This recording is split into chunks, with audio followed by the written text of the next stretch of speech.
ಇಲ್ಲಿ ಪ್ರತಿಯೊಂದು ಕಥೆಯೂ ಒಬ್ಬ ಹೆಣ್ಣಿನ ಹೋರಾಟ, ಪ್ರತಿಯೊಂದು ಮಾತು ಇನ್ನೊಬ್ಬ ಹೆಣ್ಣಿಗೆ ಪ್ರೇರಣೆ. ಮಹಿಳೆಯ ಮನಸ್ಸಿನೊಳಗಿನ ಶಕ್ತಿಗೆ ಧ್ವನಿಯಾಗುವ ವೇದಿಕೆ ನಮ್ಮ ವನಿತಾ ವಿಹಾರ ಕಾರ್ಯಕ್ರಮ.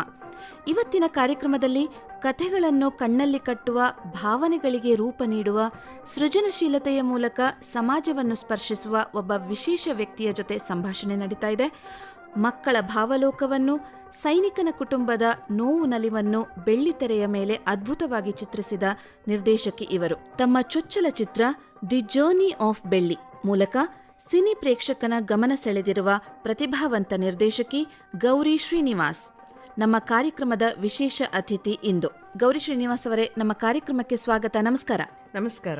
ನೀವು ನಿರ್ದೇಶಕಿಯಾಗುವ ಮುನ್ನ ನಿಮ್ಮ ಪಯಣ, ಅಂದರೆ ನಿಮ್ಮ ಬಾಲ್ಯ, ಓದು, ಶಾಲಾ ಕಾಲೇಜು ಬಗ್ಗೆ ನಮ್ಮ ಕೇಳುಗರಿಗೆ ಸ್ವಲ್ಪ ತಿಳಿಸ್ತೀರಾ? ಖಂಡಿತ. ನಾನು ಚಿಕ್ಕ ವಯಸ್ಸಿಂದ ಹಲವಾರು ಸ್ಕೂಲ್ಸಲ್ಲಿ ಓದಿದ್ದೀನಿ. ಒಂದು ಕಡೆ ಅಂತ ಇರಲಿಲ್ಲ. ನಮ್ಮ ತಂದೆಗೆ ಟ್ರಾನ್ಸ್ಫರ್ಸ್ ಆಗಿರೋದು, 14 ಟ್ರಾನ್ಸ್ಫರ್ಸ್ ಮೇಲಾಗಿತ್ತು. ಸೊ ನಾನು ಕೇಂದ್ರೀಯ ವಿದ್ಯಾಲಯ ಅನ್ನೋ ಸ್ಕೂಲಲ್ಲಿ ಓದಿದ್ದೀನಿ. ಒಂದು 9 ಕೇಂದ್ರೀಯ ವಿದ್ಯಾಲಯ ಸ್ಕೂಲ್ಸಲ್ಲಿ ಆಲ್ ಓವರ್ ಇಂಡಿಯಾ ಓದಿದ್ದೀನಿ. ಸೊ ಇದು ನಂದೊಂದು ತುಂಬ ಎಕ್ಸೈಟಿಂಗ್ ಎಕ್ಸ್ಪೀರಿಯನ್ಸ್ ಆಗಿದೆ. ಒಂದೊಂದು ಕಡೆ ಹೋದಾಗಲೂ ಹೊಸ ಹೊಸ ಜನನ ಮೀಟ್ ಮಾಡೋದು, ಅಲ್ಲಿ ಕಲ್ಚರ್ನ ನೋಡೋದು, ಅಲ್ಲಿ ಟ್ರೆಡಿಷನ್ನ ನೋಡೋದು, ಆ ಥರ ಎಲ್ಲ ಆಗಿ ಒಂದು ಹೊಸ ಅನುಭವನೇ ಆಗಿದೆ. ಈ ಅನುಭವದ ಮಧ್ಯೆ ಒಂದು ಭಾವನೆ ತುಂಬ ಸ್ಟ್ರಾಂಗ್ ಆಗಿ ನನ್ನಲ್ಲಿ ಹುಟ್ಟಿದ್ದು, ಅದು ಪೇಟ್ರಿಯಾಟಿಸಮ್. ಕೇಂದ್ರೀಯ ವಿದ್ಯಾಲಯ ಸ್ಟೂಡೆಂಟ್ಸ್ ಆದ್ದರಿಂದ ಎಲ್ಲ ಡಿಫೆನ್ಸ್ ಪರ್ಸನಲ್ ಮಕ್ಕಳೇ ಬರೋರು ಅಲ್ಲಿ ಜಾಸ್ತಿ. ಸೊ ಆ ಪೇಟ್ರಿಯಾಟಿಕ್ ಫೀಲಿಂಗ್ ತುಂಬ ಜಾಸ್ತಿ ಇರೋದ್ರಿಂದ ನನ್ನ ವರ್ಕಲ್ಲಿ ಸಹ ನೀವು ಅದನ್ನ ತುಂಬ ನೋಡ್ತೀರಾ. ಡಿಫ್ರೆಂಟ್ ಜಾನರ್ಸ್ ಅಲ್ಲಿನೂ ಕೆಲಸ ಮಾಡಿದ್ದೀರಾ. ನಿಮ್ಮ ವರ್ಕ್ ನೋಡ್ತಾ ಇದ್ರೆ, ನಿಮ್ಮ ಸೆಲೆಕ್ಷನ್ ಆಫ್ ವರ್ಕ್ ನೀವು ಒಂದೇ ಒಂದು ಪರ್ಟಿಕ್ಯುಲರ್ ಜಾನರ್ಗೆ ಸ್ಟಿಕ್ ಆನ್ ಆಗಿಲ್ಲ. ನೀವು ಜರ್ನಿ ಆಫ್ ಬೆಳ್ಳಿ ಮಾಡಿದ್ದೀರಾ, ಸರ್ಕಾರಿ ಡಿಪಾರ್ಟ್ಮೆಂಟ್ಗಳಿಗೆ ಡಾಕ್ಯುಮೆಂಟ್ರಿಗಳನ್ನು ಮಾಡಿದ್ದೀರಾ. ಸೊ ಟೂರಿಸಮ್ ಆ್ಯಂಡ್ ಪತ್ರಿಕೋದ್ಯಮದಲ್ಲೂ ಅದರ ಬಗ್ಗೆನೂ ಕೆಲವು ವರ್ಕ್ಸ್ನ ಮಾಡಿದ್ದೀರಾ. ನಿಮ್ಮ ಮನೆಯ ಪರಿಸರ ಮತ್ತು ಶಿಕ್ಷಣ ನೀವು ನಿರ್ದೇಶಕಿಯಾಗಿ ಕಥೆಗಳನ್ನು ಹೆಣೆಯಲು ಎಷ್ಟು ಸಹಾಯ ಮಾಡಿದೆ? ತುಂಬಾನೇ ಒಂದು ಸ್ಟ್ರಾಂಗ್ ಸಪೋರ್ಟ್ ಸಿಸ್ಟಮ್ ಥರ ಇದೆ. ಸ್ಕೂಲ್ ಲೈಫಲ್ಲಿ ಬೇರೆ ಬೇರೆ ಫೇಸಸ್ ನೋಡಿರೋದು, ಬೇರೆ ಬೇರೆ ಕಲ್ಚರ್ಸ್ ನೋಡಿರೋದು, ಆಮೇಲೆ ಅಲ್ಲಿದ್ದ ಕಲ್ಚರಲ್ ಆ್ಯಕ್ಟಿವಿಟೀಸ್, ಕೇಂದ್ರೀಯ ವಿದ್ಯಾಲಯ ಸ್ಕೂಲ್ಗಳಲ್ಲಿರೋ ಕಲ್ಚರಲ್ ಆ್ಯಕ್ಟಿವಿಟೀಸು ಅದೇ ಒಂದು ದೊಡ್ಡ ಬೆಂಬಲದ ಥರ ಕೊಟ್ಟಿದೆ ನನಗೆ. ಸೊ ಅದರಿಂದ ನಾನು ಇನ್ಸ್ಪೈರ್ ಆಗಿ ಸಾಕಷ್ಟು ಕ್ರಿಯೇಟಿವ್ ರೈಟಿಂಗ್ ಶುರು ಮಾಡಿದೆ. ರೈಟಿಂಗಿಂದ ಇನ್ಸ್ಪೈರ್ ಆಗಿ ಫಿಲ್ಮ್ ಸ್ಕ್ರಿಪ್ಟ್ಸ್ ಬರೆಯೋದು, ಡಾಕ್ಯುಮೆಂಟ್ರಿ ಸ್ಕ್ರಿಪ್ಟ್ಸ್ ಬರೆಯೋದಾಗಲಿ, ಒಂದು ಆರ್ಟ್ ಫಿಲ್ಮಿಗೆ ಸ್ಕ್ರಿಪ್ಟ್ ಬರೆಯೋದಾಗಲಿ ಹಾಬಿ ಥರ ಶುರು ಮಾಡಿದ್ದು. ಆಮೇಲೆ ಅದನ್ನೇ ನನ್ನ ಪ್ರೊಫೆಷನ್ ಥರ ತಗೊಂಡೆ. ಓಕೆ, ನೀವು ನಿರ್ದೇಶಕಿಯಾಗಿ ಕೆಲಸ ಮಾಡೋದಕ್ಕಿಂತ ಮುಂಚೆ ಅದಕ್ಕೋಸ್ಕರ ಏನಾದರೂ ಟ್ರೈನಿಂಗ್ ಏನಾದರೂ ತಗೊಂಡಿದ್ದೀರಾ ಗೌರಿ? ನಾನು masters in film making and television production ಮಾಡಿದ್ದೀನಿ. ಸೊ ಗ್ರಾಜ್ಯುಯೇಷನ್ ಆದಮೇಲೆ ಇದರಲ್ಲೇ ಮಾಸ್ಟರ್ಸ್ ಮಾಡಿ ಆಮೇಲೆ ನಾಗಾಭರಣ ಸರ್ ಜೊತೆ ಇಂಟರ್ನ್ಶಿಪ್ ಕೂಡ ಮಾಡಿದ್ದೀನಿ. ನೀವು ಈ ಫೀಲ್ಡ್ಗೆ ಬರೋದಕ್ಕಿಂತ ಮುಂಚೆ ಕಥೆಗಳೇ ನನ್ನ ಬದುಕು ಅನಿಸಿದ ಮೊದಲ ಕ್ಷಣ ಏನಾದರೂ ಇದೆಯಾ? ಹೌದು, ಕಾಲೇಜಲ್ಲಿ ಓದ್ತಾ ಇರ್ಬೇಕಾದ್ರೆ ಬೇರೆ ಬೇರೆ ಪ್ರಾಜೆಕ್ಟ್ಸ್ ಮಾಡ್ತಾ ಇದ್ವಿ. ಒಬ್ರೊಬ್ರಿಗೆ ಒಂದೊಂದು ಪ್ರಾಜೆಕ್ಟ್, ಡಾಕ್ಯುಮೆಂಟ್ರಿ ಆ ಥರ ಎಲ್ಲ ಅಸೈನ್ ಆಯಿತು. ಆ ಟೈಮಲ್ಲಿ ನಾನೊಂದು ಅಸ್ಸಾಂ ಟೂರಿಸಂ ಡಿಪಾರ್ಟ್ಮೆಂಟ್ ಬಗ್ಗೆ ಒಂದು ಡಾಕ್ಯುಮೆಂಟ್ರಿ ಪ್ರಾಜೆಕ್ಟ್ ತೊಗೊಂಡೆ. ಆ ಪ್ರಾಜೆಕ್ಟ್ ಜಸ್ಟ್ ಒಂದು ಡಾಕ್ಯುಮೆಂಟ್ರಿ ಸ್ಟೈಲ್ ಅಲ್ಲ, ಒಂದು ಡ್ರಾಮಾ ಸ್ಟೈಲಲ್ಲಿ ಮಾಡಿದೆ. ಒಂದು ಕಥೆನ ವೀವ್ ಮಾಡಿ ಮಾಡಿದೆ. ಅದು ತುಂಬ ಜನ ಇಷ್ಟಪಟ್ಟರು ಮತ್ತು ಆಕ್ಸೆಪ್ಟ್ ಮಾಡಿದ್ರು. ಅಲ್ಲಿಂದ ನಂಗೆ ಗೊತ್ತಾಯಿತು ಒಂದು ಸ್ಟೋರಿ ಟೆಲ್ಲಿಂಗ್ ಸ್ಟ್ರೆಂತ್ ನನ್ನಲ್ಲಿದೆ, ಸ್ಟೋರಿಯಿಂದ ಜನಕ್ಕೆ ಕನೆಕ್ಟ್ ಆಗ್ಬೋದು ಅಂತ. ಸೊ ಏನೇ ಮಾಡಿದ್ರು ಆ ಸ್ಟೋರಿಯಿಂದ ಜನಕ್ಕೆ ಕನೆಕ್ಟ್ ಆಗೋದು ತುಂಬಾ ಇಂಪಾರ್ಟೆಂಟ್ ಆಗುತ್ತೆ ಅಂತ ನಾನು ಭಾವಿಸ್ತೀನಿ. ಓಕೆ, ಈಗ ನಿಮ್ಮದೇ ಒಂದು ಸ್ವಂತ ವೆಂಚರ್ ಕೂಡ ಆರಂಭಿಸಿದ್ದೀರಾ, ಲಿಚ್ಚಿ ಫಿಲ್ಮ್ಸ್ ಅಂತ. ಹೌದು. ಈ ವೆಂಚರ್ ಆರಂಭಿಸುವಾಗ ನಿಮ್ಮ ಮನಸ್ಸೊಳಗಡೆ ಏನಾದರೂ ಭಯ ಇತ್ತಾ? ಈ ಲೀಚಿ ಫಿಲ್ಮ್ಸ್ ಆರಂಭಿಸೋಕೆ ಮುಂಚೆ ಸುರಭಿ ಟಾಕೀಸ್ ಅಂತ ಕಂಪನಿ ಇತ್ತು. ಈ ಕೋವಿಡ್ ಟೈಮಲ್ಲಿ ಇದನ್ನೇ ಲೀಚಿ ಫಿಲ್ಮ್ಸ್ ಅಂತ ಹೆಸರು ಕೊಟ್ಟಿದ್ದು ನಾನು. ಸೊ ಲೀಚಿ ಫಿಲ್ಮ್ಸ್ ಆಗಲಿ ಇನ್ಯಾವುದೇ ಕಂಪ್ನಿ ಆಗಲಿ ಶುರು ಮಾಡಿದಾಗ ಖಂಡಿತ ಭಯ ಇರುತ್ತೆ. ಯಾಕೆಂದ್ರೆ ಸ್ವಂತ ವೆಂಚರು, ನಿಮ್ಗೆ ಮಂತ್ಲಿ ಸಂಬಳ ಸಿಗಲ್ಲ. ಯುವರ್ ಓಪನ್ ಹೌದು, ನಾವು ಸಂಬಳ ಕೊಡಬೇಕು, ನಾವೇ ಪ್ರಾಜೆಕ್ಟ್ಸು ಹಿಡಿಬೇಕು, ಗ್ರಾಜುಯಲ್ ಆಗಿ ಟೀಮ್ ಕೂಡ ಬಿಲ್ಡ್ ಮಾಡಬೇಕು. ಸೊ ಒಂದು ಬಿಸ್ನೆಸ್ ಅಲ್ಲಿ ಅಪ್ಸ್ ಅಂಡ್ ಡೌನ್ಸ್ ಇದ್ದೇ ಇರುತ್ತೆ. But yes, I can take it as a challenge and move forward ಅನ್ನೋದೊಂದು ಕಾನ್ಫಿಡೆನ್ಸ್ ಇರಬೇಕು. ಆ ಕಾನ್ಫಿಡೆನ್ಸ್ ಅನ್ನೋದು ತುಂಬಾ ಇಂಪಾರ್ಟೆಂಟ್ ಆಗುತ್ತೆ. ಓಕೆ, ನೀವು ಇದು ವೆಂಚರ್ ಸ್ಟಾರ್ಟ್ ಮಾಡುವಾಗ ಇದು ನಿಮ್ಮದೇ ಕನಸ ಅಥವಾ ನಿಮಗೆ ಯಾರಾದರೂ ನಿಮ್ಮದು ಟೀಮ್ ಆಲ್ರೆಡಿ ಇತ್ತಾ ನಿಮಗೆ? ಇಲ್ಲ, ನಂದು ಮೊದಲನೇ ಜಾಬು ಜಿ ಟಿವಿನಲ್ಲಿತ್ತು. ಅದಾದ್ಮೇಲೆ ಆನ್ ಮೊಬೈಲ್ ಗ್ಲೋಬಲ್ ಅನ್ನೋ ಕಂಪ್ನಿನಲ್ಲಿ ನಾವು ವರ್ಕ್ ಮಾಡ್ತಾ ಇದ್ದೆ. ಸೊ ಇದಾದ್ಮೇಲೆ ಐ ವಾಸ್ ನಾಟ್ ಸ್ಯಾಟಿಸ್ಫೈಡ್. ಇದಷ್ಟೇ ಅಲ್ಲ, I want to do more ಅಂತ ಇತ್ತು. ಅವಾಗ ನಾನು ಕಂಪ್ನಿ ಶುರು ಮಾಡಿದ್ದು. ಓಕೆ. ಸೊ ನನಗೆ ತುಂಬಾ ಆಸೆ ಇತ್ತು ನನ್ನದೇ ಕಂಪ್ನಿ ಶುರು ಮಾಡಬೇಕು, ಮೀಡಿಯಾ ಪ್ರೊಡಕ್ಷನ್ ಹೌಸ್ ಥರ ಇರಬೇಕು ಅಂತ. ಸೊ ಹಾಗೆ ನನ್ನ ಎಕ್ಸ್ಪೀರಿಯನ್ಸ್ ಎಲ್ಲ ಸೇರಿಸಿ ಕಂಪ್ನಿ ಶುರು ಮಾಡಿ. ನಿಮ್ಮ ವೆಂಚರ್ ಅಡಿಯಲ್ಲಿ ನೀವು ಆರಂಭಿಸಿದ ಪ್ರಾಜೆಕ್ಟ್ಗಳ ಬಗ್ಗೆ ಒಂದು ಬ್ರೀಫ್ ಕೊಡೋದಾದ್ರೆ? ಸ್ಟಾರ್ಟಿಂಗಲ್ಲಿ ನಾನು corporate films, documentary films, add films for brands ಇಂಥದ್ದೆಲ್ಲ ಮಾಡ್ತಾ ಇದ್ದೆ ಜಾಸ್ತಿ. ಸೊ ಈ ಥರ ಪ್ರಾಜೆಕ್ಟ್ಸ್ ಮಾಡ್ತಾ ಇದ್ದೆ. ಆಮೇಲೆ ಫಿಲಮ್ ಪ್ರೊಡಕ್ಷನ್ ಕೂಡ ಮಾಡಿದ್ದೀನಿ, 2 ಫಿಲಮು. ಸ್ಯಾಂಡಲ್ವುಡ್, ಸರಿಗಮ, ಮರಿಯಲಾರಿ ಅನ್ನೋ ಇವೆರಡು ಫಿಲಮ್ ಪ್ರೊಡ್ಯೂಸ್ ಮಾಡಿದ್ದೀನಿ. ಅದಾದಮೇಲೆ ಒಂದು ಫಿಲಮ್ ಡೈರೆಕ್ಟ್ ಮಾಡಿದ್ದೀನಿ, ದ ಜರ್ನಿ ಆಫ್ ಬೆಳ್ಳಿ ಅಂತ. ಆದರೆ ಥ್ರೂ ಔಟ್ ಒಂದು ಸಪೋರ್ಟ್ ಸಿಸ್ಟಮ್ ಥರ ನಾನು ಏನು ಕಾರ್ಪೊರೇಟ್ ಪ್ರಾಜೆಕ್ಟ್ಸ್ ಮಾಡ್ತೀನಿ, ಒಂದು ಆ್ಯಡ್ ಫಿಲಮ್ಸ್ ಮಾಡ್ತೀನಿ, ಅದು ಕಂಟಿನ್ಯೂಸ್ ನಡೀತಿರತ್ತೆ. ಈವನ್ ಮ್ಯಾನುಫ್ಯಾಕ್ಚರಿಂಗ್ ಇಂಡಸ್ಟ್ರೀಸಿಗೆ ಕೂಡ ನಾನು ತುಂಬ ಇನ್ನೋವೇಟಿವ್ ಸ್ಕ್ರಿಪ್ಟ್ಸ್ ಮಾಡ್ತೀನಿ. ಈಗ ಒಂದು ಮೆಷಿನರಿ ಇರುತ್ತೆ ಮ್ಯಾನುಫ್ಯಾಕ್ಚರಿಂಗ್ ಇಂಡಸ್ಟ್ರೀಸಲ್ಲಿ, ಬಟ್ ಆ ಮೆಷಿನ್ಗೆ ಜೀವ ತುಂಬಿ ಅದಕ್ಕೊಂದು ಎಮೋಷನಲ್ ಕನೆಕ್ಟ್ ಸ್ಟೋರಿ ಮಾಡೋದೇ ನನ್ನ ಸ್ಟ್ರೆಂತ್. ಈಗ ಒಂದು ಪ್ರಾಜೆಕ್ಟ್ ಮಧ್ಯದಲ್ಲಿ ಅದು ಆಗಲ್ಲ ಅಂದ್ಕೊಂಡು ಒಂದು ಸಲ ಅನ್ಸತ್ತೆ, ಇದನ್ನ ಬಿಟ್ಬಿಡೋಣ, ನನ್ನ ಕೈಯಲ್ಲಿ ಆಗಲ್ಲ ಅಂತ. ಬಟ್ ಅದೇ ನೆಕ್ಸ್ಟ್ ಆಗಲ್ಲ ಅಂದಿರೋ ಕ್ಷಣನೇ it may turn into your strength. So ಆ ಥರ ಯಾವುದಾದ್ರೂ ನಿಮ್ಮದು ಲೈಫಲ್ಲಿ ನಡೆದಿದ್ಯಾ? ಆ ಥರ ಅಂದರೆ ಈಗ ಕೋವಿಡ್ ಟೈಮಲ್ಲಿ ಒಂದು ಪ್ರಾಜೆಕ್ಟ್ ತಗೊಂಡಿದ್ದೆ ನಾನು, ಅಲಕ್ ಅಂತ.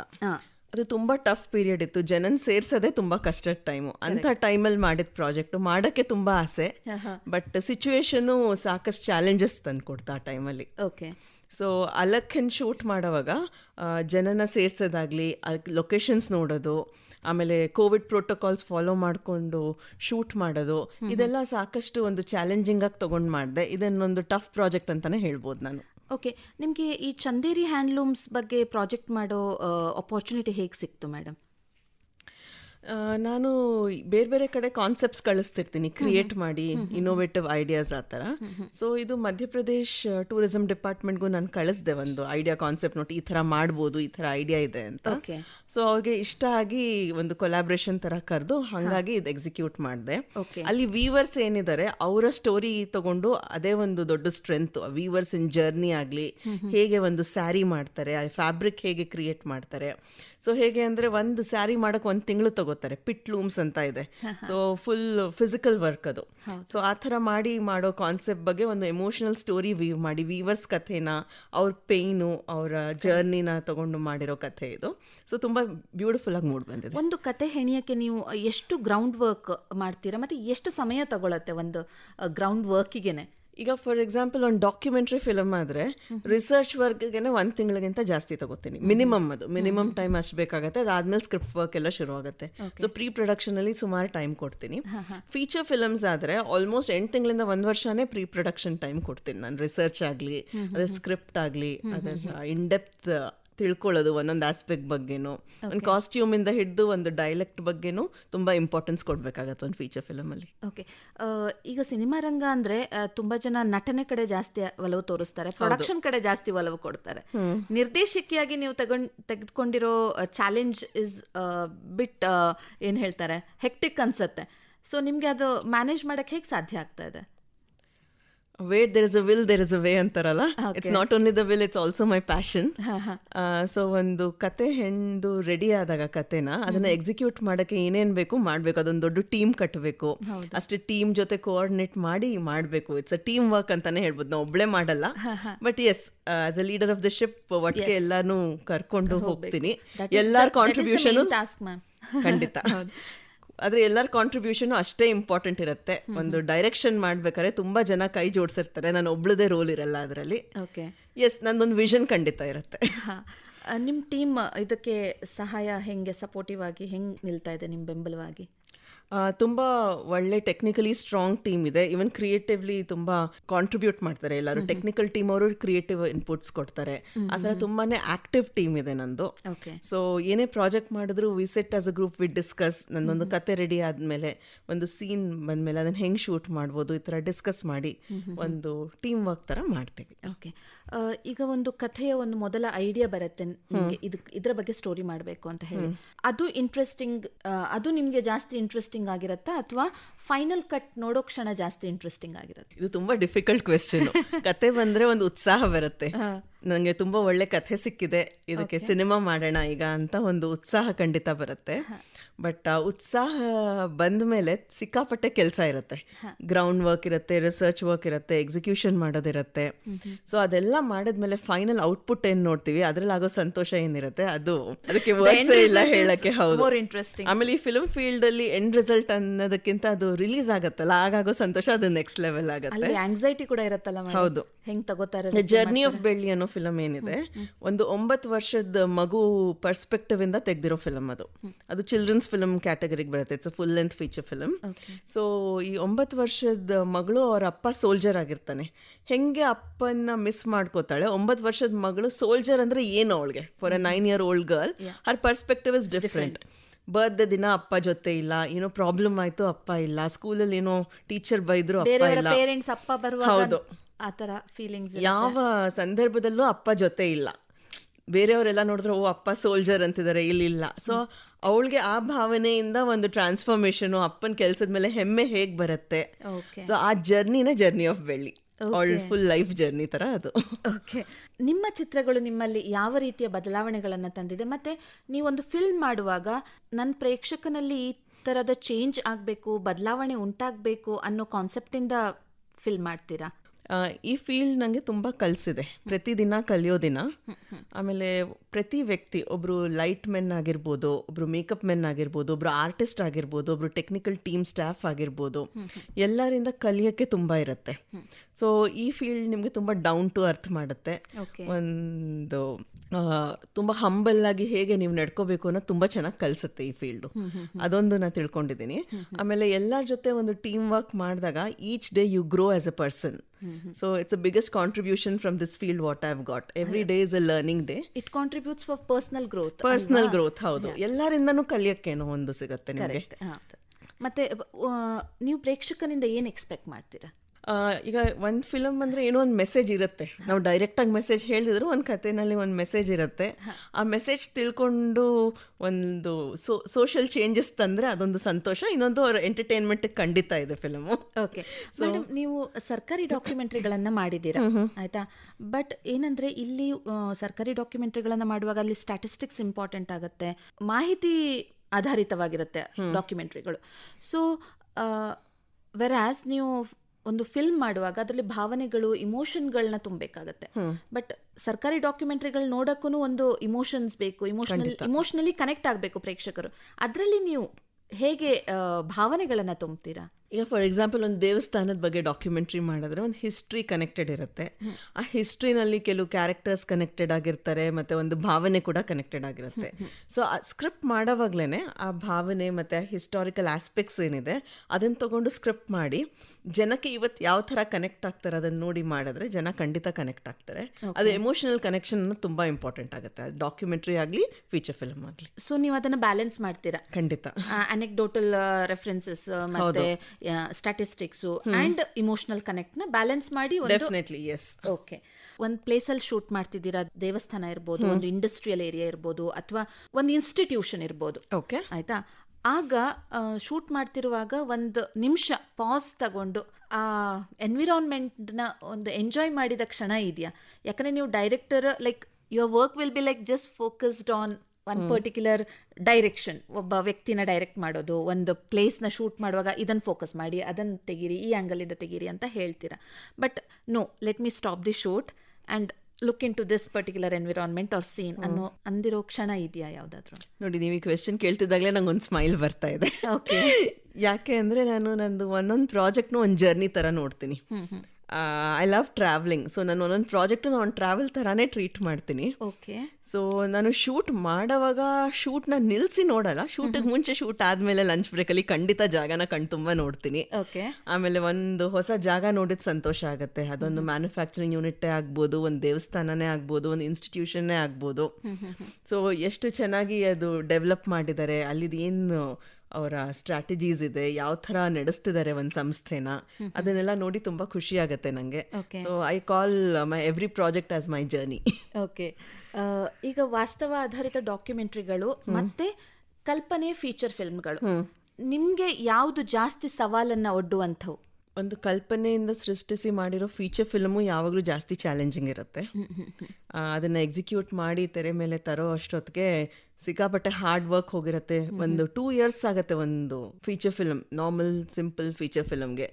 ಹಿಸ್ಟಾರಿಕಲ್ ಫಿಲ್ಮ್ಸ್ ಎಲ್ಲ ಆದರೆ ರಿಸರ್ಚ್ 2 years ಆಗುತ್ತೆ ಒಂದೊಂದ್ಸಲಿ. ಸೊ ಆ ಥರ ತುಂಬ ವರ್ಕ್ ಹೋಗಿರುತ್ತೆ. Nothing should go wrong. ಹಾಗಂತ ನಾನು ನಿಮಗೆ ಡಾಕ್ಯುಮೆಂಟ್ರಿ ಫಿಲ್ಮ್ಸಲ್ಲಿ ಕಮ್ಮಿ ಎಫರ್ಟ್ ಆಗುತ್ತೆ ಅಂತ ಹೇಳಲ್ಲ, ಬಟ್ ಎಸ್ ಟೈಮ್ ಸ್ಪ್ಯಾನ್ ಕಮ್ಮಿ ಆಗುತ್ತೆ ಮಾಡೋದು. ಬಟ್ ಕ್ರಿಯೇಟಿವ್ ಆಸ್ಪೆಕ್ಟಲ್ಲಿ ಏನು ಕಾಂಪ್ರಮೈಸ್ ಇರಲ್ಲ. ಏನು ಎಫರ್ಟ್ ಇದಕ್ಕೆ ಹಾಕ್ತೀವಿ ಅದಕ್ಕೂ ಅದೇ ಹಾಕ್ತೀವಿ. ಓಕೆ, ನಿಮ್ಮ ಮನಸ್ಸಿನಲ್ಲಿ ಇಟ್ಕೊಂಡಿರೋ ಅದೇ ಅದು ಟೈಮ್ ಬಂದಿಲ್ಲಪ್ಪ ಇನ್ನು ನಾನು ಅದನ್ನು ಏನು ಇನಿಷಿಯೇಟ್ ಮಾಡೋಕ್ಕೆ, ಲಾಂಚ್ ಮಾಡೋಕ್ಕೆ ಅಂದ್ಕೊಂಡಿರೋ ಏನಾದರೂ ಕಥೆ ಇದೆಯಾ? ಹೌದು, ಒಂದು ತುಂಬ ಒಳ್ಳೆ ಕಥೆ ಇದೆ ನನ್ನ ಹತ್ರ. ರಿವೀಲ್ ಮಾಡಲ್ಲ ಅಂತ ಮಾತ್ರ ಹೇಳಬೇಡಿ. ಅದು ನನ್ನ ಈಗಿನ ಜನರೇಷನ್ಗೆ ತುಂಬ ಹತ್ತಿರವಾಗಿರೋ ಕತೆ ಅಂತ ಹೇಳ್ಬೋದು. ಸೊ ಈಗಿನ ಜನರೇಷನಲ್ಲಿ ಎಲ್ಲರೂ they try to fit in. Correct. Modernisation ಜೊತೆ ಫಿಟ್ ಇನ್ ಆಗಕ್ಕೆ ಟ್ರೈ ಮಾಡ್ತಾರೆ. They lose their own identity. ಅಸ್ತಿತ್ವ ಕಳ್ಕೊಳ್ದೇನೆ ಫಿಟ್ ಇನ್ ಆಗೋ ಕಾನ್ಸೆಪ್ಟ್ ಇದೆಯಲ್ಲ, ಅದ್ರ ಬಗ್ಗೆ ಒಂದು ಕಥೆ. ಇದಕ್ಕಿಂತ ಹೆಚ್ಚಿಗೆ ನಾ ಹೇಳಲ್ಲ ಈಗಲೇ. ಸೊ ಬಟ್ ಈಗಿನ ಜನ್ರೇಷನ್, ಈಗಿನ ಟೀನೇಜರ್ಸ್, ಈಗಿನ ಯೂತ್ಗೆ ತುಂಬಾನೇ ಕ್ಲೋಸ್ ಆಗಿ ಕನೆಕ್ಟ್ ಆಗುವಂಥ ಕಥೆ ಇದು. ಒಂದು ತುಂಬ ಒಳ್ಳೆ ಕಥೆ ಇಟ್ಕೊಂಡಿದ್ದೀನಿ. ಸೊ ಇಷ್ಟರಲ್ಲೇ ಮಾಡ್ತೀನಿ. ಒಂದು ಕಥೆಯನ್ನು ಬರೆದು ಎಕ್ಸಿಕ್ಯೂಟ್ ಮಾಡಿ ಅದು ತೆರೆ ಮೇಲೆ ಬರೋ ತನಕ ತುಂಬ ಎಕ್ಸ್ಪೆನ್ಸಸ್ ಆಗುತ್ತೆ. Is commercial angle to a film is important to you? I would say it's very important that is how the producer would survive. ನೀವು ಪ್ರೊಡ್ಯೂಸರ್ ಕೂಡ ಆಗಿದ್ದೀನಿ. ಈವನ್ ನಾನು ಬರೀ ಡೈರೆಕ್ಟ್ ಮಾಡಿದಾಗಲೂ ಕೂಡ ಪ್ರೊಡ್ಯೂಸರ್ ಪರ್ಸ್ಪೆಕ್ಟಿವ್ ಇಂದ ಯೋಚನೆ ಮಾಡಿದ್ರು it is very important that commercial angle work out ಆಗಬೇಕು ಅಂತ. ಸೊ ಯಾರೇ ಪ್ರೊಡ್ಯೂಸರ್ ಆಗಲಿ, ಈಗ ನಂದು ಜರ್ನಿ ಆಫ್ ಬೆಳ್ಳಿ ಅನ್ನೋ ಫಿಲಮ್ ಮಾಡಿದ್ದೀನಿ. ಅದಕ್ಕೆ ಪ್ರೊಡ್ಯೂಸರ್ ಮಹೇಂದ್ರ ಕುಮಾರ್ ಅಂತ ಇದ್ದಾರೆ, ಅವರು ಮಂಗಳೂರವರು. ಅವ್ರ ಬ್ಯಾನರ್, ಫೀನಿಕ್ಸ್ ಫಿಲಮ್ ಬ್ಯಾನರಲ್ಲೇ ಈ ಫಿಲಮ್ ಮಾಡಿರೋದು ನಾನು. ಸೊ ಒಬ್ರು ಕತೆ ಹೇಳಿದ್ಮೇಲೆ ಒಂದು ಕಮರ್ಷಿಯಲ್ ಆ್ಯಂಗಲ್ ಅವರು ನೋಡ್ತಾರೆ. ಆಮೇಲೆ ಆಸ್ ಎ ಪ್ರೊಡ್ಯೂಸರ್ ಅದು ಇಂಪಾರ್ಟೆಂಟ್ ಆಗುತ್ತೆ. ಆಸ್ ಎ ಡೈರೆಕ್ಟರ್ ನಾವು ಅದನ್ನು ಕೇಟರ್ ಮಾಡದಿದ್ರೆ ಅವಾಗ ಆ ಪ್ರಾಡಕ್ಟ್ಗೆ ಏನು ಔಟ್ಪುಟ್ಗೆ ಏನು ವ್ಯಾಲ್ಯೂ ಬೇಕು ಅದು ಬರಲ್ಲ. ಅಟ್ಲೀಸ್ಟ್ ನಮ್ಮ ಎಫರ್ಟಿಗೆ ಒಂದು ರೆಕಗ್ನಿಷನ್ ಹೌದು, one R the other way ಬಂದ್ರೆ ಚೆನ್ನಾಗಿರುತ್ತೆ. ಹೌದು ಅಲ್ವಾ? ನಿಮ್ಮ ಕಥೆಗಳಿಗೆ ಹಲವಾರು ಪ್ರಶಸ್ತಿಗಳು ಬಂದಿದೆ. ಜರ್ನಿ ಆಫ್ ಬೆಳ್ಳಿಗೆನೆ ಎಲ್ಲ ಸುಮಾರು ಕ್ಯಾಟಗರಿಗಳಲ್ಲಿ ನಾಮಿನೇಟ್ ಕೂಡ ಆಗಿದೆ ಆ ಫಿಲ್ಮ್. ಮತ್ತೆ ನಿಮ್ಗೆ ವೈಯಕ್ತಿಕವಾಗಿನೂ ಪ್ರಶಸ್ತಿಗಳು ಬಂದಿದೆ. ಸೊ ಅವಾರ್ಡ್ಗಳಿಗಿಂತ ಹೆಚ್ಚು ಖುಷಿ ಕೊಟ್ಟಿರೋ ಏನಾದರೂ ಪ್ರಶಂಸೆ ಮಾತುಗಳು, ಪ್ರತಿಕ್ರಿಯೆಗಳು ಏನಾದರೂ ನೆನಪಿಗೆ ಬರ್ತಿದ್ಯಾ? ನಾನೊಬ್ರು ಡಾಕ್ಟರ್ ಸುಚರಿತಾ ಅಂತ ಇದ್ದಾರೆ. ಸೊ ಅವ್ರಿಗೆ ನಾನು ಒಂದು ಫಿಲಮ್ ಮಾಡಿಕೊಟ್ಟಿದ್ದೆ. It's about her life, her journey. She is into healing and all that. So ಮಾಡಿಕೊಟ್ಟಿದ್ದೆ. ಅದು ತುಂಬ ಚೆನ್ನಾಗಿ ಮೂಡ್ ಬಂತದು ಆ ಪ್ರಾಜೆಕ್ಟು. ಸೊ ಅವಾಗ ಅವರ ಬಾಯಿಂದ ಕೆಲವು ವರ್ಡ್ಸ್ ಹೇಳಿದರು. Gauri has created such wonderful product, she has given life to what I do ಅಂತ. ಸೊ ಪ್ರಶಸ್ತಿ ಎಲ್ಲ ಖುಷಿ ಕೊಡುತ್ತೆ, ಬಟ್ ಅವ್ರು ಹೇಳಿದ ಮಾತುಗಳು ತುಂಬ ಮನ್ಸಿಗೆ ಮುಟ್ಟಿದೆ. ಓಕೆ, ಈಗ ರೀಲ್ಸ್ ಯುಗ ಮೇಡಮ್, ಎಲ್ಲದು ಅಟೆನ್ಷನ್ ಸ್ಪ್ಯಾನು ಕಡಿಮೆ ಆಗಿದೆ ಎಲ್ರದ್ದು. ಆ್ಯಂಡ್ ಎಲ್ಲರೂ ಕ್ವಿಕ್ ಆಗಿ ಒಂದು ಸಬ್ಜೆಕ್ಟ್ನ ಗ್ರಾಸ್ಪ್ ಮಾಡಕ್ಕೆ ನೋಡ್ತಾರೆ. ಅದೇ ಒಂದು 5 minutes ನನಗೆ ಇನ್ಫಾರ್ಮೇಶನ್ ಸಿಕ್ಕಿದ್ರೆ ಸಾಕು ಅಂತ ಅನ್ಕೋತಾರೆ. ಸೊ ಈ ಯುಗದಲ್ಲೂ ದೀರ್ಘ ಕಥೆಗಳು ಎಷ್ಟು ಪ್ರಸ್ತುತ, ಎಷ್ಟು ಮುಖ್ಯ ಅಂತ ಅನ್ಸುತ್ತೆ ನಿಮಗೆ? ರೀಲ್ಸು ಈಗ ನೀವು ಮಧ್ಯ ಟೈಮ್ ಸಿಕ್ಕಿದ್ರೆ ಜಸ್ಟ್ ಬ್ರೌಸ್ ಮಾಡಬೇಕಂದ್ರೆ ನೀವು ರೀಲ್ಸ್ನ ಬ್ರೌಸ್ ಮಾಡ್ಬೋದು. ಒಂಥರ ಬಿಂಜ್ ವಾಚಿಂಗ್ ಅಂತಾರಲ್ಲ, ಆ ಟೈಪ್ ಬರುತ್ತೆ ರೀಲ್ಸು. ಬಟ್ ಇನ್ ಡೆಪ್ತ್ ನೀವು ಒಂದು ಕಥೆನಲ್ಲಿ ಮುಳುಗಿ ಅದು ಆ ಜಾಗದಲ್ಲಿ ನೀವು ಇರೋ ಫೀಲ್ ಮಾಡಬೇಕಾದ್ರೆ ಒಂದು ಇನ್ ಡೆಪ್ತ್ ಬಿಲ್ಡ್ ಆಗಿರೋ ಕಥೆ ಒಂದು ಫಿಲಮ್ಮೇ ಆಗಬೇಕಾಗತ್ತೆ. ಇವತ್ತು ಕೂಡ ಜನ ಥಿಯೇಟರಲ್ಲಿ ಕೂತ್ಕೊಂಡು ನೋಡೋಕೆ ಇಷ್ಟಪಡ್ತಾರೆ. ಅದು ಸ್ಟ್ಯಾಂಡಲೋನ್ ಥಿಯೇಟರ್ಸ್ ಆಗಲಿ, PVR ಸ್ಕ್ರೀನ್ಸ್ ಆಗಲಿ, ಯಾವುದೇ ಆಗಲಿ, ಅಲ್ಲಿ ಕೂತು ನೋಡಿದಾಗ ಒಂದೇನು ಎಕ್ಸ್ಪೀರಿಯನ್ಸ್ ಆಗುತ್ತೆ. ಆ ಕಥೆಯಲ್ಲಿ ನೀವು ಹೆಂಗೆ ಒಂದು ಪಾತ್ರದ ಜೊತೆ ಅಟ್ಯಾಚ್ ಆಗ್ತೀರಾ, ಆ ಕಥೆಯಲ್ಲಿ ನೀವು ಹೆಂಗೆ ಟ್ರಾವೆಲ್ ಮಾಡ್ತೀರಾ, ಅದು ರೀಲ್ಸ್ ಮಾಡೋಕ್ಕಾಗಲ್ಲ. ಆ್ಯಂಡ್ ಸಿನಿಮಾ ರಂಗಕ್ಕೆ ಬರೋದಕ್ಕೆ ತುಂಬ ಜನ ಯುವಕ ಯುವತಿಯರು ಕನಸು ಕಾಣ್ತಿರ್ತಾರೆ. ನಟನೆ ಇರಬಹುದು ಅಥವಾ ಡೈರೆಕ್ಷನ್ ಇರ್ಬೋದು, ಪ್ರೊಡಕ್ಷನ್ ಇರ್ಬೋದು. ಸೊ ಅವರಿಗೆ ನಿಮ್ಮ ಕಿವಿ ಮಾತೇನು? ಸೊ ಇದರಲ್ಲಿ ನಾನು ಏನು ಎಕ್ಸ್ಪೆಕ್ಟ್ ಮಾಡ್ತಿದ್ದೀನಿ ಅಂದರೆ, ನೀವು ನಿಮಗೆ ಬಂದಿರೋ ಸವಾಲುಗಳು ಅದನ್ನು ಯುವ ಜನರು ಹೇಗೆ ಸಾರ್ಟ್ ಔಟ್ ಮಾಡ್ಕೋಬೋದು ಆ್ಯಂಡ್ ಹೇಗೆ ಬೇಸಿಕ್ ಪ್ರಿಪ್ರೇಷನ್ ಇರಬೇಕು ಅವ್ರದ್ದು. ತುಂಬ ಪ್ಯಾಷನೇಟ್ ಆಗಿರೋರಿಗೆ ಈ ಸಲಹೆಗಳು ವರ್ಕ್ ಆಗುತ್ತೆ ಅನಿಸುತ್ತೆ ಮೇಡಮ್. ಸೊ ಹೇಳಿ. ಸೊ ಈ ಸಿನಿಮಾ ರಂಗದಲ್ಲಿ ಮುಂದೆ ಬರಬೇಕು ಅನ್ನೋರಿಗೆ ಫಸ್ಟ್ ನಾನು ಏನು ಹೇಳೋಕ್ಕೆ ಇಷ್ಟಪಡ್ತೀನಿ ಅಂದರೆ, ಕಂಪ್ಲೀಟ್ ಫಿಲ್ಮ್ ಮೇಕಿಂಗ್ ಪ್ರಾಸೆಸ್ನ ಫಸ್ಟ್ ಅರ್ಥ ಮಾಡ್ಕೊಳ್ಳಿ. ಓಕೆ, ಒಂದು ಕತೆ ಇದನ್ನು ಶೂಟ್ ಮಾಡಿ ಎಡಿಟ್ ಮಾಡಿಬಿಡ್ತೀನಿ ಅನ್ನೋ ಒಂದು ಅರ್ಜೆನ್ಸಿನಲ್ಲಿ ಹೋಗಬೇಡಿ. Okay. End to end process, ನೀವು ಫಿಲಮ್ ಮಾಡಾದ್ಮೇಲೆ ಏನಾಗುತ್ತೆ, ನೀವು ಮಾಡಿರೋ ಫಿಲಮ್ನ ಹೆಂಗೆ ನೀವು ಜನಕ್ಕೆ ತಲುಪಿಸ್ಬೋದು, ಅದನ್ನು ಎಂಡ್ ಟು ಎಂಡ್ ಫಸ್ಟ್ ತಿಳ್ಕೊಳ್ಳಿ. ಶಾರ್ಟ್ ಫಿಲಮ್ ಆಗಲಿ, ಫೀಚರ್ ಫಿಲಮ್ ಆಗಲಿ, ಯಾವುದೇ ಆಗಲಿ ತಿಳ್ಕೊಂಡ್ಮೇಲೆ ಬ್ಯಾಕ್ವರ್ಡ್ ಕ್ಯಾಲ್ಕುಲೇಷನಲ್ಲಿ ವರ್ಕ್ ಮಾಡಿ. ಅದು ಮಾಡ್ಬೇಕಾದ್ರೆ ನಾನು ಏನೇನು ಮಾಡಬೇಕೀಗ ಅಂತ. ಅದಾದಮೇಲೆ ಪ್ರೀ ಪ್ರೊಡಕ್ಷನಲ್ಲಿ ಸುಮಾರು ಟೈಮ್ ಕೊಡಿ. ಪ್ರೀ ಪ್ರೊಡಕ್ಷನ್ ಆದಮೇಲೆ ಒಂದೊಂದೇ ಸ್ಟೆಪ್ ತಿಳ್ಕೊಂಡು ಆ ಸ್ಟೆಪ್ಸ್ನ ಫಾಲೋ ಮಾಡ್ಕೊಂಡು ಮಾಡಿದ್ರೆ ಖಂಡಿತ ಸಕ್ಸಸ್ ಆಗುತ್ತೆ. ಅಂದರೆ ಲೈಕ್ ಅವರಿಗೆ ಒಂದು ಬೇಸಿಕ್ ನಾಲೆಜ್ ಇರೋದು ಮುಖ್ಯ ಅಂತ ಹೇಳ್ತೀರಾ ನೀವು? ಹೌದು, ಬೇಸಿಕ್ ನಾಲೆಜ್ ಬೇಕಾಗತ್ತೆ. ಒಂದು ಸ್ಕ್ರಿಪ್ಟಿಂಗ್ ನಾಲೆಜ್ ಆಗಲಿ, ಒಂದು ಸ್ಕ್ರೀನ್ ಪ್ಲೇ ಆಗಲಿ, ಸ್ಕ್ರೀನ್ ಪ್ಲೇ ಯಾವ ಪ್ಯಾಟರ್ನಲ್ಲಿ ಇರಬೇಕು, ಆಮೇಲೆ ಯಾರಿಗೆ ಮಾಡ್ತಿದ್ದಾರೆ, ಆಡಿಯನ್ಸ್ ಯಾರು, ಅವ್ರಿಗೆ ಮುಟ್ಟತ್ತಾಕತ್ತೆ, ಅದನ್ನೆಲ್ಲ ಗಮನದಲ್ಲಿ ಇಟ್ಕೊಂಡು ಸ್ಟೋರಿ ಪ್ರಿಪ್ರೇಷನ್ ಮಾಡಬೇಕು ಅವರು. ಸೊ ಎಷ್ಟು ವರ್ಷ ಅವರು ಇದಕ್ಕೆ ಎಫರ್ಟ್ ಹಾಕಬೇಕಾಗತ್ತೆ? ಎಫರ್ಟ್ ಅಂದರೆ it's on going process. Efforts R on going process. ಇವತ್ತು ಕಲಿತಿದ್ದೀನಿ ಹಂಗೆ. ಹೌದು. ಸೊ ಬಟ್ ಒಂದು ಸೆಟಪ್ ಮಾಡೋಕ್ಕೆ ನಾನೊಂದು ಫುಲ್ ಟೈಮ್ ಡೈರೆಕ್ಷನ್ ಮಾಡಬೇಕು, ಪ್ರೊಡಕ್ಷನ್ ಮಾಡಬೇಕು ಅಂದರೆ ಒಂದು ಎಷ್ಟು ಸಮಯ ಅವರು ಡೆಡಿಕೇಟ್ ಮಾಡಬೇಕಾಗತ್ತೆ ಕಲಿಯೋದಕ್ಕೆ? ಅಂದರೆ ಬೇಸಿಕ್ಸ್ ಕಲಿಯೋಕ್ಕೆ 1-2 ವರ್ಷ ಅವರು ಬೇಸಿಕ್ಸ್ ಕಲಿತು, ಯಾರು ತಿಳಿದವ್ರ ಹತ್ರ ಅಥವಾ ಕಾಲೇಜಸ್ಸಲ್ಲಿ ಬೇಸಿಕ್ಸ್ ಕಲ್ತ್ಬಿಟ್ಟು ಯಾವ್ದಾದ್ರು ಪ್ರೊಡಕ್ಷನ್ ಟೀಮ್ ಜೊತೆ on field, on ground work ಮಾಡೋದು ತುಂಬ ಇಂಪಾರ್ಟೆಂಟ್ ಆಗುತ್ತೆ. ಈಗ ನಾನು ನಾಗಭರಣ ಸರ್ ಜೊತೆ ಅವ್ರ ಸೀರಿಯಲ್ಗೆ ವರ್ಕ್ ಮಾಡಿದ್ದೆ. ಆ ಥರ ಎಲ್ಲೋ ಒಂದು ಕಡೆ ಅಟ್ಯಾಚ್ ಆಗಿ ವರ್ಕ್ ಮಾಡಿದಾಗ ಅಲ್ಲಿ ಸಿಗೋ ಎಕ್ಸ್ಪೀರಿಯನ್ಸೇ ಬೇರೆ. ಆಮೇಲೆ ನಿಮಗೆ ಗ್ರೌಂಡ್ ರಿಯಾಲಿಟೀಸ್ ಗೊತ್ತಾಗುತ್ತೆ, ಆಕ್ಚುಲ್ ಪ್ರಾಕ್ಟಿಕಲ್ ಚಾಲೆಂಜಸ್ ಏನು ಬರುತ್ತೆ ಗೊತ್ತಾಗುತ್ತೆ. ಅದು ನೀವು ಓದಿದ್ರೆ ಜಸ್ಟ್ ಕಾಲೇಜ್ ಮಾಡಿದ್ರೆ ಸಿಗೋಲ್ಲ ಆ knowledge. Okay okay. So practical knowledge is very important. Very important. Just like book ಓದಿ ನಾನು ನೆಕ್ಸ್ಟ್ ಪ್ರೊಡಕ್ಷನ್ ಮಾಡ್ತೀನಿ, ಡೈರೆಕ್ಷನ್ ಮಾಡ್ತೀನಿ ಅಂದರೆ ಆಗಲ್ಲ. ಆನ್ ಹ್ಯಾಂಡ್ ಪ್ರಾಕ್ಟೀಸ್ ಬೇಕೇ ಆಗುತ್ತೆ. ಓಕೆ. ಗೌರಿ ಅವರೇ, ನೀವು ಈ ಥರ ಪ್ರಾಕ್ಟೀಸ್ ಮಾಡುವಾಗ ನಿಮ್ಗೆ ಏನಾದರೂ ಸವಾಲುಗಳು ಎದುರಾಗಿದೆಯಾ? ಲೈಕ್ ಡಿಫಿಕಲ್ಟ್ ಅನ್ಸಿತ್ತು, ಈ ವರ್ಕ್ ಡಿಫಿಕಲ್ಟ್ ಆಗಿದೆ, ಅಥವಾ coordination with the team is difficult, ಅಥವಾ ಕಥೆ ಹೆಣಿಯೋದು ಡಿಫಿಕಲ್ಟ್, ಆ ಥರ ಏನಾದರೂ ಸವಾಲುಗಳಿದ್ವಾ? ಎಲ್ಲ ಸ್ಟೇಜಸ್ಸಲ್ಲೂ ಒಂದು ಲೆವೆಲ್ ಆಫ್ ಡಿಫಿಕಲ್ಟಿ ಅಂತ ಅನ್ಸುತ್ತೆ. ಅದು ನೀವು ಡಿಫಿಕಲ್ಟಿ ಅಂತ ತಗೊಂಡ್ರೆ ಅದನ್ನೇ ಒಂದು challenge, I have to do this, ಇದನ್ನು how best can I execute, how best can I coordinate ಅಂತ ಬಂದರೆ ಡಿಫಿಕಲ್ಟ್ ಅನ್ಸಲ್ಲ, ವೇ ಫಾರ್ವರ್ಡ್ ಅನ್ಸುತ್ತೆ. ಓಕೆ. ಸೊ ಅದು ನೀವು ಹೆಂಗೆ ಪರ್ಸೀವ್ ಮಾಡ್ತೀರಾ ಅನ್ನೋದು ಇಂಪಾರ್ಟೆಂಟ್ ಆಗುತ್ತೆ. So most of the time ನೀವು ಮನೆಗಿಂತ ಹೊರಗಡೆ ಇನ್ ಫೀಲ್ಡ್ ಇರೋದೇ ಜಾಸ್ತಿ ಅನ್ಸುತ್ತಲ್ವಾ? ಹೌದು, ಶೂಟ್ಸ್ ಇದ್ದಾಗೆಲ್ಲ ಹೊರಗಡೆ ಇರ್ತೀನಿ, ಸ್ಟುಡಿಯೋದಲ್ಲಿ ಜಾಸ್ತಿ ಟೈಮ್ ಸ್ಪೆಂಡ್ ಮಾಡ್ತೀನಿ, ಹಾಗಂತ ಮನೇಲೂ ಇರ್ತೀನಿ, ಒಂದು ಬ್ಯಾಲೆನ್ಸ್ ಕ್ರಿಯೇಟ್ ಮಾಡ್ತೀನಿ. I divide my time accordingly. Okay. Gauri ಅವರು ಹುಡ್ಕೊಂಡು ಹೋಗ್ತಾ ಇರೋ ನೆಕ್ಸ್ಟ್ ಪ್ರಾಜೆಕ್ಟ್ ಬಗ್ಗೆ ನಮ್ಮ ಕೇಳುಗರಿಗೆ ಹೇಳಿ. ನಂದು 2 ಪ್ರಾಜೆಕ್ಟ್ ಇದೆ ನೆಕ್ಸ್ಟ್ ಯೋಚನೆ ಮಾಡ್ತಿರೋದು. ಒಂದು ನಾನು ನಿಮ್ಗೆ ಹೇಳಿದೆ, fitting in to the modern society, ಒಬ್ಬ ಮನುಷ್ಯ ಹೆಂಗೆ ಫಿಟ್ ಆಗಕ್ಕೆ ಟ್ರೈ ಮಾಡ್ತಾನೆ and how he changes losing is identity ಅಂತ. ಅದೊಂದು ಪ್ರಾಜೆಕ್ಟ್ ಇದೆ ನಂದು. It's a feature film project. Okay. ಅದಲ್ಲದೆ ಒಂದು ಮ್ಯೂಸಿಕಲ್ ಆಲ್ಬಮ್ ಪ್ಲಾನ್ ಮಾಡ್ತಾ ಇದ್ದೀನಿ. ಅದು ಇಷ್ಟರಲ್ಲಿ ಈಗ ಅಲಕ್ ಅನ್ನೋ ಮ್ಯೂಸಿಕಲ್ ಆಲ್ಬಮ್ ಮಾಡಿದ್ದೆ ನಾನು. ಇಬ್ರು ಮ್ಯೂಸಿಕ್ ಕಂಪೋಸರ್ಸ್, ದೇಬುಲಿನಾ ಘೋಷ್ ಅಂತ ಮತ್ತೆ ಇನ್ನೊಬ್ರು ಸೌರವ್ ದೇ ಅಂತ, ತುಂಬಾ ಸಪೋರ್ಟ್ ಮಾಡಿದ್ರು. ಸೊ ಅವ್ರ ಜೊತೆನೆ ಇನ್ನೊಂದು ಮ್ಯೂಸಿಕಲ್ ಆಲ್ಬಮ್ ತರ ಮಾಡಬೇಕು ಅಂತಿದ್ದೀನಿ ನಾನು. ಓಕೆ. ಸೊ ಅದ್ರ ಮೇಲೂ ವರ್ಕ್ ಮಾಡ್ತೀನಿ, concept based album. Okay. Gauri ಅವರೇ, ನಿಮ್ಮ ಮಾತುಗಳನ್ನು ಕೇಳ್ತಾ ಇದ್ರೆ ಬರೀ ಸಿನಿಮಾ ಮಾತ್ರ ಅಲ್ಲ, ಅದರ ಹಿಂದಿರುವ ಇಮೋಷ್ನಲ್ ಕನೆಕ್ಟ್ ಇರ್ಬೋದು ಅಥವಾ ಶ್ರಮ ಇರ್ಬೋದು, ಅದು ಎಷ್ಟು ದೊಡ್ಡದು ಅಂತ ಅರ್ಥ ಆಗುತ್ತೆ. ಮತ್ತು ಹಲವಾರು ಜನ ಸಿನಿಮಾ ಡೈರೆಕ್ಷನ್ ಕನಸು ಕಾಣ್ತಿರೋ ಹೆಣ್ಮಕ್ಳಿಗೂ ಕೂಡ ನಿಮ್ಮ ಮಾತುಗಳು ಸ್ಫೂರ್ತಿ. ಇವತ್ತೇನು ನೀವು ಮಾತಾಡಿದ್ದೀರಾ ಅದು. ಸೊ ಒಂದು ಸುಂದರ ಕಥೆಯನ್ನು ಅಷ್ಟೇ ಸುಂದರವಾಗಿ ತೆರೆಯ ಮೇಲೆ ತಂದಿರುವ ನಿಮ್ಮ ಧೈರ್ಯ ಮತ್ತು ಸೃಜನಶೀಲತೆಗೆ ಒಂದು ದೊಡ್ಡ ಹ್ಯಾಟ್ಸ್ ಆಫ್ ಹೇಳಬೇಕು.